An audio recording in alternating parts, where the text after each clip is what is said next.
কি হয়েছে। কাজে আমার কথা হলো কি, অন্যকে আক্রমণ করে নিজের কৃতকর্মকে আপনি করতে পারবেন না, নিষ্পাপ বানাতে পারবেন না। বরঞ্চ যদি কেউ আপনাকে দেখিয়ে দেয় যে এই অন্যায় কাজটা আপনার দলের মধ্যে হচ্ছে, অথবা আপনার মধ্যে হচ্ছে, অথবা আপনার নাম নিয়ে কেউ করছে, সেটাকে আপনি সমাধানের চেষ্টা করেন, সেটাকে আপনি ম্যানেজ করার চেষ্টা করেন। এটা হলো কি আমার জন্য, একজন দর্শক হিসেবে, একজন সাধারণ মানুষ হিসেবে, একজন ভোটার হিসেবে, নাগরিক হিসেবে, এটা হলো আমার কাম্য। আমি বলি যে অন্যের বিরুদ্ধে যত অভিযোগ আছে অন্য আপনার প্রতিপক্ষের বিরুদ্ধে, আপনি উচ্চারণ করেন, এবং যার বিরুদ্ধে উচ্চারণ করলেন তার প্রতি অনুরোধ, এগুলো শুনেন, জাজ করেন। যদি মনে করেন যে এটা আমার জন্য প্রযোজ্য, আপনি সেটা সমাধান করেন, হয়ে গেল। ভুল তো হতেই পারে। স্বাধীনতা যুদ্ধের সময় আপনি শয়তানি, দুষ্টামি, ইত্রামি করতেই পারেন। যদি করে থাকেন স্বীকার করেন না ভাই। স্বীকার না কইরা আপনি আমার কাছে ভালো মানুষ হইতে পারবেন না। আপনি যতই মুখে মুখে বলেন আমি করি নাই, ভারত করছিল, ভারতকে থামাইতে গেছিলাম, এটা যতই আপনি বলবেন ততই আপনার প্রতি আমার বিদ্বেষটা বাড়তে থাকবে। আচ্ছা রনি ভাই, একই প্রশ্ন যে তিনটি দলের প্রধান, বিএনপির মহাসচিবও একটি কথা বলেছেন, নাহিদুল ইসলাম একটা কথা বলেছেন, শফিকুর রহমান একটা কথা বলেছেন। একই প্রশ্ন যে কার হাতে তাহলে আগামীর বাংলাদেশ নিরাপদ? ওনাদের হাতেই নিরাপদ। এখানে হলো আমরা যারা সাধারণ জনগণ, আমাদের তো বিকল্প নাই। এখানে আপনি যান, মাসুদ ভাই যান, বা আমি যাই, আমরা যত ভালো কথাই বলি না কেন, জনগণ তো আমাদেরকে দেখার জন্য, তারেক রহমান সাহেবকে দেখার জন্য যত লোক আসেন, মানে তার কোটি ভাগের, লক্ষ ভাগের এক ভাগও আমাদের কাছে আসবে না। শফিকুর রহমান সাহেব যত কথাই বলেন না কেন, তার জন্যই তো লোকজন আসছে। তো এই সময়টাতে কত মানুষ কতভাবে চেষ্টা করছে, ফলে মানে তাদের হাতে দেশটা নিরাপদ। আমরা শুধু যেটা বলতে পারি যে আল্লাহ তাদেরকে হেদায়েত দান করুন, তাদের বুদ্ধি বাড়িয়ে দিন, এবং বিবেক বলতে যে জিনিসটি তাদের শরীরে আছে, ওটা যেন মানুষের মতো কাজ করে, মানে অন্য কোনো প্রাণীর মতো। এখন তো ডক্টর মোহাম্মদ ইউনূস সাহেব একটা ঝামেলায় ফেলে দিয়েছেন। উনি সকল প্রাণীকে একই গোত্রভুক্ত করে ফেলেছেন। আমরাও প্রাণী, পশুও প্রাণী, কোনো ভেদাভেদ নেই। কাজেই আমি মনে করি যে সরকার আর রাষ্ট্র আমাদেরকে যতই সমতা আনার চেষ্টা করুক না কেন, মানুষ মানুষই, আশরাফুল মাখলুকাত। আবার মানুষের মধ্যে যারা রাজনীতি করবেন, তারা সবচেয়ে শ্রেষ্ঠতম যে গোষ্ঠীটি রয়েছেন, শিক্ষা দীক্ষায়, মান মর্যাদায়, শক্তি সামর্থ্যে, তারাই রাজা হবেন, নেতা হবেন। তো সেই ক্ষেত্রে আরবিতে একটা সুন্দর কথা আছে, আল্লাহ শিখিয়ে দিয়েছেন যে তোমরা আমার কাছে দোয়া করো, যে যারা মুত্তাকি, সত্যিকার অর্থে মুত্তাকি, এখানে মুত্তাকি অনেক ব্যাপক একটা অর্থ আছে, যারা সত্যিকার অর্থে মুত্তাকি, আমরা যেন মুত্তাকিদের মধ্যে থেকে নেতা পাই, অথবা আমি যেন মুত্তাকিদের নেতা হতে পারি। এখানে মুত্তাকি তাফসীর করতে গেলে অনেক বেশি সময় নেবে। এখন এই জন্য বলছি, যারাই আসেন, এখানে আসেন, তারা যেন মুত্তাকি হন, কোনো অবস্থাতেই যেন মুনাফেক না হন। তো এইবার একটা জিনিস লক্ষ্য করা যাচ্ছে ভোটের মাঠে, কিছু কিছু ব্যতিক্রম, যেমন দেখা গেল যে সবাই পাইকারি হারে, গণহারে টুপি পরে যাচ্ছেন। তো বিএনপির যারা শীর্ষ নেতৃবৃন্দ, তাদের অনেকের মধ্যে দেখা গেল যে তারা অনেকে টুপি পরেন নাই। এটা আমার ভালো। যেমন একেবারে তরুণ প্রজন্ম, আমি কারো নাম বললাম না, তরুণ প্রজন্মের হয়তো নামাজও পড়ে না, শরীয়ত অন্য কিছু করে না, অজু টজু ঠিক মতো করতে পারে কিনা তাও বলা যায় না, কিন্তু টুপি একটা মাথায় দিয়ে ভোটের ময়দানে ঘোরাফেরা করছে। আর তার বিপরীতে আপনি দেখেন আমাদের তারেক রহমান সাহেব বা মির্জা আব্বাস সাহেব, তারা কিন্তু এই ভণ্ডামিটা করছেন। ইটস এ গুড সাইন, এটা একটা ভালো সাইন। ২ নম্বর হলো যে আমাদের ডক্টর শফিকুর রহমান, তাকেও আমার ইদানিং খুব ভালো লাগছে। এই কারণে তিনি খুব স্ট্রেট ফরওয়ার্ড ওয়েতে কাজ করছেন, যেখানে তারেক রহমান সাহেবের যে জিনিসগুলো তার ভালো মনে হচ্ছে, তিনি কিন্তু সেটা অনুসরণ করছেন। যেমন তিনি সাধারণ চেয়ারে বসেন, তারেক রহমান সাহেব। এখন জামাতের আমিরও সাধারণ চেয়ারে বসার চেষ্টা করছেন। তারেক রহমান সাহেব নিজের হাতে ব্যাগ টানছেন। এখন উনি ব্যাগ টানছেন কিনা আমি এই ধরনের কোনো দৃশ্য দেখিনি, বাট তার লোকজন, জামাতের লোকজন তাকে খুব উত্তেজিত করছে যে আপনি একটু প্লেনে উঠেন এবং নিজের হাতে তারেক রহমান সাহেবের মতো এইভাবে ব্যাগ টানেন আর কি। কিন্তু তারেক রহমান সাহেবের আদলে একটা গাড়ি তিনি নিয়েছেন, বড় একটা বাসে করে আমি দেখলাম যে তিনি যাচ্ছেন। তো এটা ভালো, যে কোনো মানুষেরই ভালো দিক যদি কেউ কারো অনুসরণ করে, এটা খুবই ভালো। আমাদের তারেক রহমান সাহেব রংপুরের শহীদ আবু সাইদের কবর জিয়ারত করেছেন, সবাই টুপি পরেছে, কিন্তু তিনি যা যেরকম সেরকমই থাকার চেষ্টা করেছেন। তো তার অবশ্যই অজু ছিল, অজু থেকে নিয়ে এমনি নামাজ কালাম পড়েন, তা তিনি সেটা করেছেন। আরও অবাক করার ব্যাপার হলো যে স্বয়ং ডক্টর মোহাম্মদ ইউনূসের মতো লোক সেই প্রথম দিকে গিয়ে অনেক কান্না করার চেষ্টা করেছেন, শহীদ আবু সাইদের জন্য। তারপরে যারা সমন্বয়ক ছিলেন কয়জন তো চোখ পিট পিট পিট পিট করে এমনভাবে চেষ্টা করেছেন চোখ দিয়ে একটু পানি পড়ার জন্য, তো চোখ দিয়ে পানি পড়েনি এবং একটা একটা খুব হাস্যকর বিষয় হয়ে গেছিল। তো সেই দিক থেকে তারেক রহমান সাহেব এই জিনিসটা করেননি। তো এইভাবে রাজনীতির প্রচার চলছে, প্রোপাগান্ডা চলছে, তার মধ্যেও কিন্তু তাদের যে স্বতন্ত্র বৈশিষ্ট্য, রাজনীতিবিদদের শফিক সাহেব বলেন বা তারেক রহমান সাহেব বলেন, তাদের স্বতন্ত্র বৈশিষ্ট্যগুলো আমাদের সামনে চলে আসছে, দের যে অপশন। কিন্তু সমস্যাটা হয়ে গেল কি, যেখানে ত্রিমাত্রিক প্রতিযোগিতা হচ্ছে। প্রথম প্রতিযোগিতা হলো দুটো রাজনৈতিক দল কেন্দ্রীয়ভাবে জনসভাগুলো করছে, তো সেটাই আমরা দেখছি। আর কিছু পরিচিত চেনামুখ যারা শীর্ষ নেতৃবৃন্দ রয়েছেন তারা কিছু গণসংযোগ করছে। কিন্তু ইন অ্যাভারেজে ভোটের মাঠের যে উত্তাপ 10 দিন আগে যেভাবে হওয়া উচিত, সাধারণ মানুষের অংশগ্রহণ থেকে শুরু করে মাঠে ময়দানে যে তাপ এবং উত্তাপ, তারপরে যে আগ্রহ, উদ্দীপনা, ইন্টারেকশন, এটা আমরা যেভাবে দেখেছি ইতিপূর্বে, এমনকি আওয়ামী লীগ যে তিনটি বিতর্কিত নির্বাচন করেছে সেই সময়টাতে যেটা দেখেছি সেটা এখন দেখতে পাচ্ছি না। আমি যে এলাকাতে বসবাস করি আশেপাশে ভোট, মার্কা, প্রার্থী, আমি এদের নামও জানি না, দেখিও না, অথচ আমরা টেলিভিশনে দেখি যে একটা ভোট হচ্ছে, সবকিছু হচ্ছে। রনি ভাই, আপনার কাছে আবার আসবো। মাসুদ কামাল ভাই, আজকে আমার যতটুকু, আমি যদি ভুল না করে থাকি, যে নির্বাচনী প্রচারণা শুরুর পরে তারেক রহমান এর আগে রাজশাহীতে গিয়েছেন, সিলেট, চট্টগ্রামে গিয়েছেন। আজকে রংপুরের তিনি যে নির্বাচনী জনসভায়, সেখানে তিনি যে গণভোটটি হবে 12 ফেব্রুয়ারি, সেই গণভোটের হ্যাঁ পক্ষে ভোটের তিনি আহ্বানটি জানিয়েছেন নেতাকর্মীদের। এই মুভটাকে আপনি কিভাবে দেখছেন? এটা ওনার পলিটিক্যাল মুভ, ওনার পলিটিক্যাল মুভ। উনি হয়তো মনে করেছেন যে এই মুভটা দিলে পরে ওনার ভোট বাড়বে, অথবা উনি হ্যাঁ বলতে চান, এটা ভালো। কিন্তু এটা আমার কাছে কিছুটা আপনার মনে হয়, আমি কনফিউজ এই কারণে যে উনি যদি হ্যাঁটা চান, ভালো, এই জুলাই সনদ নিয়ে ওনার একটা পজিটিভ দৃষ্টিভঙ্গি প্রকাশিত হলো, এটা খুবই ভালো। কিন্তু আমি তো ওনার কথা দ্বারা ব্যক্তিগতভাবে প্রভাবিত নই। আমি আমার বিচার বুদ্ধি দিয়ে চিন্তা করে দেখছি, আমার কাছে মনে হয়েছে এটা একটা টোটালি একটা মানুষের জন্য একটা বিভ্রান্তিকর প্যাকেজ দেওয়া হয়েছে। এই প্যাকেজ দিয়ে আমি কি পাবো না, আমি কোনটা চাই না, এটা কোনো কিছুই প্রমাণ হয় না। দ্বিতীয়ত, আমি গণভোটটাকে আসলে আমি আইনগতভাবে অবৈধ মনে করি। অবৈধ মনে করি এই কারণে যে আমি কতগুলি জিনিস, অবৈধ একটা কাজের জন্য সরকার কিছু দণ্ডনীয় অপরাধ করার জন্য দেশের সমস্ত সরকারি কর্মকর্তা কর্মচারীদেরকে প্ররোচিত করেছে। কারণ তারা তো এটা করতে পারে না, এটা তো ইলেকশন কমিশন নিজেই বলেছে যে এটা আরপিওর 86 নম্বর ধারা অনুযায়ী দণ্ডনীয় অপরাধ। তার মানে সমস্ত ডিসি কিন্তু এই দণ্ড অলরেডি এই অপরাধ করে ফেলেছে, তাদের সবাই দণ্ড হওয়া উচিত। এবং এই দণ্ডর মাত্রাও এখানে আরপিওতে লেখা আছে, মিনিমাম 1 বছর আর ম্যাক্সিমাম 5 বছর। সব ডিসির মিনিমাম 1 বছরের জেল হওয়া উচিত, বেশি হইতে পারে আমি জানি না, যদি কেউ মামলা করে জনগণ, এটা অন্যায় করেছে গভর্নমেন্ট। এইগুলো একটা। 2 নম্বর কথা হলো, অধ্যাদেশ দ্বারা আপনি গণভোট দিতেও পারেন না। অধ্যাদেশ হলো সেই জিনিস যে অধ্যাদেশের আইনটা আপনি পড়ে দেখেন, ওখানে আপনার ওটা কতে লেখা আছে যে বিষয়গুলি সংসদ আইন প্রণয়ন করতে পারে, কেবল সেগুলি নিয়ে অধ্যাদেশ দেওয়া যায়। গণভোট তো আইন করতে হবে না, গণভোট তো করতে হলে সংবিধান সংশোধন করতে হবে। আমাদের একসময় সংবিধানে ছিল এটা, আপনি সংবিধান সংশোধন তো সিঙ্গেল মেজরিটিতে হবে না, সিম্পল মেজরিটিতে হবে না। সিম্পল মেজরিটিতে আপনি আইন প্রণয়ন করতে পারবেন, যেগুলো আইন প্রণয়ন করা যাবে কেবল সেগুলিই উনি অধ্যাদেশ করতে পারবেন। রাষ্ট্রপতি আদেশ দিলেও তো গণভোট আপনি চালু করতে পারেন না, টোটালি একটা বেআইনি কাজ করতেছে। আর গণভোটের ফরম্যাটটা ওইটা না। তারা দুনিয়ার যেসব উদাহরণ দেয় ওগুলো কি, আগে সংসদ ঠিক করে যে আমরা এটা করতে চাই, তারপরে তারা ভাবে যে এটা আমরা করতে চাচ্ছি, এটা কি ঠিক হচ্ছে, তখন তারা জনগণের কাছে এটা আবার পাঠায়।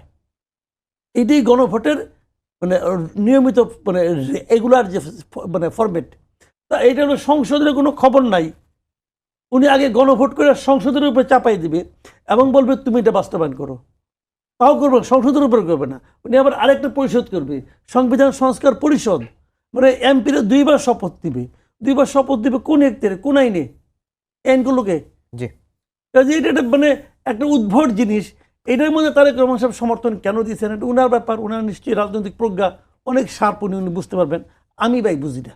জি, রনি ভাই, মাসুদ কামাল ভাই কনফিউজিং যে তারেক রহমান আসলে কেন গণভোটের পক্ষে ভোট দেওয়ার জন্য নেতাকর্মীদের আহ্বান জানেন, এটি একটি দিক। আর হচ্ছে যে নির্বাচন কমিশন এবং সরকার এই গণভোটের প্রচারণা নিয়ে মুখোমুখি অবস্থানে। প্রথমত হলো মাসুদ ভাই ভদ্রতা বজায় রেখে যতটুকু বলার সম্ভব তিনি বলেছেন। তারেক রহমান সাহেব তাকে খুবই মান্যগণ্য করেন, তার কথার মূল্য দেন। তো এই জন্য নাকি মুখে যতটুকু রাখা দরকার। কিন্তু আমি আসলে যেটা বলতে চাই যে এই নির্বাচনের এই সময়টিতে তার এই ধরনের কথাটা বলা একেবারে অনুচিত, হুম। একেবারে অনুচিত। এর কারণ হলো এখন যারা ক্ষমতায় আছেন এরা অরাজনৈতিক শক্তি, কতদিন টিকবেন বলা যাচ্ছে না। কিন্তু তারা চলে গেলে আর দ্বিতীয়বার তাদের প্রত্যাবর্তন হবে না। কিন্তু those who are the politician, তারা বারে বারে বারে বারে ফিরে আসবে। আওয়ামী লীগ ছিল না এক সময়, ফিরে এসেছে। আওয়ামী লীগ চলে গেছে, আবার ফিরে আসবে নিশ্চিতভাবে। তারেক রহমান সাহেব চ্ছিলেন না 17 বছর, তিনি এসেছেন। কিন্তু এখন যারা আছেন, এটা আলী রিজা সাহেব বলেন বা ডক্টর মোহাম্মদ ইউনূস বলেন, তারা যদি কোনো কারণে ক্ষমতাচ্যুত হন, যখন হন, দেয়ার ইজ নো চান্স ফিরে আসার জন্য। তাহলে একটা জিনিস দেখুন যে সুপ্রিয়ার কখনো ইনফেরিয়ার দ্বারা প্রতিস্থাপিত হতে পারেন না। এখানে দ্য পলিটিশিয়ান, রাজনীতিতে যারা আছেন বাংলাদেশে, including mister Tarique Rahman, doctor Shafiqur Rahman, তারা সবাই বাংলাদেশের রাজনীতিতে পার্মানেন্ট পিলার। তো সেক্ষেত্রে তারা সরকারের যে সকল কর্তা ব্যক্তি বলার চেষ্টা করছেন, হায়ের পক্ষে ন্যারেটিভ তৈরি করার চেষ্টা করছেন, হুমকি দিচ্ছেন, যারা ভোটের বিপক্ষে বলবেন তারা ফ্যাসিবাদ বা স্বৈরাচারের দোসর। আর এটা দেখে তারেক রহমান সাহেবের মতো একজন জাতীয় নেতা এই মুহূর্তে বলা হচ্ছে যে তার একটা ব্রুট মেজরিটি পাবে ভোট হলে, তারেক রহমান সাহেব হবেন প্রধানমন্ত্রী। তো কাজেই তার ব্যাকবোন, তার স্ট্রেট ফরওয়ার্ড যে চিন্তাচেতনা, কথাবার্তা, এই বিষয়গুলো দ্বারা জনগণ বিভ্রান্ত হওয়া চলবে না। বাস্তবতা হলো তার দলের 100% ভোটার এবং প্রার্থী তারা মনে করছেন যে ভোট নাতে যাওয়া উচিত। তারা মনে করছেন যে এরকম আনা ভোটের কোনো বিধানই থাকা উচিত ছিল না, যেটা মাসুদ ভাই বললেন। এবং এখন যে নির্বাচনগুলো হচ্ছে সেই নির্বাচনে ত্রিমাত্রিক জটিলতা, একটি সাংবিধানিক সংসদ যেটাকে বলা হয় কনস্টিটিউশনাল অ্যাসেম্বলি, এইটার কথা বলা হচ্ছে। জনগণ এখন পর্যন্ত ভোটের ময়দানে এই পুরো জিনিসটা তারা জানেই না, বুঝি না। যারা ভোট দিবেন, যাদেরকে ভোট দিবেন, তারা ধরে নিয়েছেন যে এরা কেবলই মাত্র অতীতের সংসদ সদস্যের মতো নির্বাচিত হয়ে তাদের আশা আকাঙ্ক্ষা পূর্ণ করবেন, এলাকার উন্নয়ন করবেন। কিন্তু তাদেরকে যে 6 মাস বসে এই সংবিধান রচনা, সংশোধন, পরিমার্জন, পরিবর্ধন এটা করতে হবে, যারা ভোটার তারা তো সেটা জানছেন না। ফলে কী হলো, ভোটারের সঙ্গে যারা ভোট দিচ্ছেন তারা এবং যারা ভোট চাচ্ছেন তারা এবং যারা আয়োজন করছেন, একটা বিরাট গ্যাপ তৈরি হয়েছে। এই ধরনের ফাঁকিবাজি, এই ধরনের ভেলকিবাজি রাজনীতিতে এটা হয় না। রাজনীতিগুলো হজম করতে পারে না কোনো অবস্থায়। রাজনীতি মানে ভেরি স্ট্রেট করতে যাবেন, 2 নম্বরই করতে যাবেন, ঘুরিয়ে পিছিয়ে কথা বলতে যাবেন, আপনি অপমানিত হবেন, লাঞ্ছিত হবেন এবং পতনের দ্বার প্রান্তে চলে যাবেন। Very straight forward. এখানে জনাব তারেক রহমান সাহেব নির্বাচনের এই মুহূর্তে তার এই বিষয়টি, হানা ভোটের বিষয়টি তার স্কেপ করে যাওয়া উচিত ছিল, পাতে গেলে ভালো করতেন। আর যদি তার বলা প্রয়োজন মনে করতে, তিনি বলতেন যে আপনাদের যেটা বিবেচনা প্রসূত মনে হয় তাহলে যেটা ভালো হয়, হার পক্ষে হলে হা দিবেন, নার পক্ষে হলে না দেবেন, কিন্তু আপনারা অংশগ্রহণ করবেন। সরকার যেহেতু এটা চাচ্ছে, একদম মোস্ট জাস্টিফাইড হতো। আর ওনার জায়গায় যদি আমি হতাম, আমি ডাইরেক্ট বলতাম যে আমি ব্যক্তিগতভাবে না ভোট দেব। জি, আজকে ইনোভেশন কনসাল্টিং এর যে জরিপটা এরই মধ্যে আপনি দেখেছেন যে সেখানে তারেক রহমানকে প্রধানমন্ত্রী হিসেবে, তারেক রহমানই আগামী প্রধানমন্ত্রী হচ্ছেন 47% মানুষ মনে করেন। আর একটা শফিকুর রহমানের পক্ষে মতামত এসেছে 22.5%। এটা কি বিশ্বাসযোগ্য কোনো কিছু মনে হচ্ছে? মানে এখানে হয় কি, বিশ্বাসযোগ্য তো আপনার আমার দরকার নেই, যারা করছেন তাদের কাছে বিশ্বাসযোগ্য হলেই হলো। এখানে গত 17 মাস ধরে অনেকগুলো, যাদেরকে আমাদের যে সাবেক পররাষ্ট্রমন্ত্রী দালাল এবং ফড়িয়া হিসেবে বলেছেন, যে আমাদের এই সমাজে অদ্ভুত অদ্ভুত দালাল এবং ফড়িয়া গত 17 মাসে তৈরি হয়েছে। মানব পাচার, মন্ত্রীর পাচার, রাজনীতি পাচার, এমপি পাচার থেকে শুরু করে পাচারের ক্ষেত্রে যেটা দালাল ফড়িয়া চক্র তৈরি হয়েছে, এটা আমাদের এই বাংলাদেশে এত হাই লেভেলের ছিল না, যে একটা পররাষ্ট্রমন্ত্রীকে, একটা মন্ত্রীকে এয়ারপোর্ট দিয়ে বা অন্য একটা জায়গা দিয়ে গ্রিন চ্যানেলে তাকে পাচার করা যায় শত শত কোটি টাকার বিনিময়ে। এই জিনিসটা ছিল না। তদ্রূপ এই নির্বাচনের আগে কখনো তারেক রহমান সাহেবকে গাছে তুলে একেবারে বিরাট একটা জরিপ করা হলো, তিনিই প্রধানমন্ত্রী। আবার 2 দিন পরে দেখা গেল আরও একটা যাকে মানে জরিপ তৈরি করা হলো, যেখানে ডাক্তার শফিকুর রহমানকে বলা হলো যে একেবারে তিনি 19-20 তারেক রহমানের সাথে 19-20 এই অবস্থার মধ্যে আছেন, একটু ধাক্কা দিলেই তিনি প্রধানমন্ত্রী হতে। আমাদের এই সময়টার মধ্যে দেখা গেল যে রাজনীতিবিদদের মধ্যে বিদেশি গণমাধ্যম, বড় বড় গণমাধ্যম সেখানে সাক্ষাৎকার দেওয়ার জন্য তারা যেভাবে ছুটোছুটি করছে এবং যেটাকে মনে করছে যে বিদেশে একটা গণমাধ্যমে সাক্ষাৎকার দিতে পারলেই তারা যে ইংরেজিতে কথা বলতে পারেন, তারা যে বিদেশিদের সঙ্গে স্টাইল করে ভালো পোশাক আশাক করে তাদেরকে ইমপ্রেস করে বিশ্বের নাম করা পত্রিকায় মানে তারা প্রচ্ছদে মানে মডেল হতে পারেন, এই যে একটা ইঁদুর দৌড়ের প্রতিযোগিতা, এটা অতি পূর্বে কখনো ছিল না। তাহলে এই যে যে জিনিসগুলো হচ্ছে, আমাদের যে প্রচলিত রাজনীতি, ভোট দিবে জনগণ, ভোট দিবেন বিএনপির যারা নেতাকর্মী, ভোট দিবেন জামাতের যারা নেতাকর্মী, এখানে যারা আছেন, এখানে প্রচার প্রপাগান্ডায় খুব বেশি পরিবর্তন হবে না। যারা জামাতের লোকজন তারা কেউ বিএনপিতে ভোট দেবেন না, যারা বিএনপির লোকজন তারা কেউ জামাতে ভোট দেবেন, ইট ইজ সেটেলড।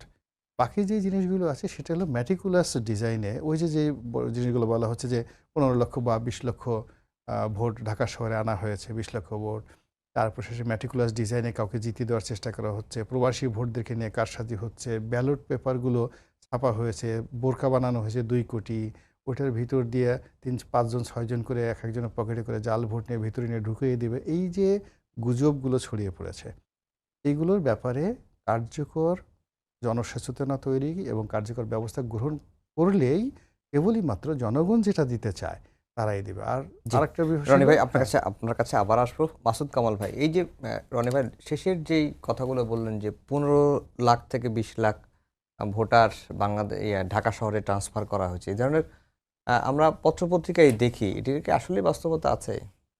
আমি বলতে পারবো না, যেহেতু বলা বলি হচ্ছে, কিছু বাস্তবতা থাকতেও পারে, লোকজন একদম হাওয়ার উপরে বলবে এটাও তো ঠিক না। বাট আমার কাছে কোনো তথ্য নাই, আমি ঠিক বলতে পারবো না। আমি শুনেছি, আমিও শুনেছি, এখন হতেও পারে নাও হতে পারে, আমি জানি না।